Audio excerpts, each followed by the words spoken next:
ಒಂದು ಸುಂದರವಾದ ಕಾಡಿನಲ್ಲಿ ಒಂದು ಬಲಶಾಲಿಯಾದ ಹುಲಿಯು ಹಸಿದುಕೊಂಡು ಕೂತಿತ್ತು. ಅದೇ ಸಮಯದಲ್ಲಿ ಜಿಂಕೆ ಮತ್ತು ಜಿಂಕೆಮರಿ ಮೇಯುತ್ತಾ ಹುಲಿಯ ಕಡೆಗೆ ಬರುತ್ತಿದ್ದವು. ಇದನ್ನು ಗಮನಿಸಿದ ಹುಲಿಯು ಜಿಂಕೆ ಮತ್ತು ಜಿಂಕೆ ಮರಿ ಮೇಲೆ ದಾಳಿ ಮಾಡಿತು. ಕಡೆಗೂ ಜಿಂಕೆಯನ್ನು ಹಿಡಿದು ತಿಂದೇ ಬಿಟ್ಟಿತು. ಜಿಂಕೆ ಮರಿ ಹೇಗೋ ತಪ್ಪಿಸಿಕೊಂಡು ಹೋಯಿತು. ಹೀಗೆ ಕೆಲವು ದಿನಗಳು ಕಳೆದು ಹೋದವು.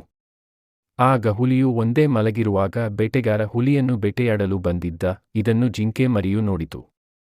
ಇನ್ನೇನು ಹುಲಿಯನ್ನು ಕೊಳ್ಳಬೇಕು ಅನ್ನೋದರೊಳಗೆ ಜಿಂಕೆ ಮರಿಯು ಆನೆ ಮತ್ತು ಸಿಂಹಕ್ಕೆ ವಿಷಯ ತಿಳಿಸಿ ಕರೆದುಕೊಂಡು ಬಂದಿತು. ತಕ್ಷಣ ಆನೆ ಮತ್ತು ಸಿಂಹ ಬೇಟೆಗಾರನ ಮೇಲೆ ದಾಳಿ ಮಾಡಿ ಹುಲಿಯನ್ನು ಕಾಪಾಡಿದವು.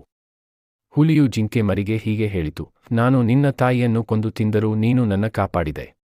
ನಿನಗೆ ನಾನು ಚಿರಋಣಿ ಎಂದು ಧನ್ಯವಾದ ಹೇಳಿತು.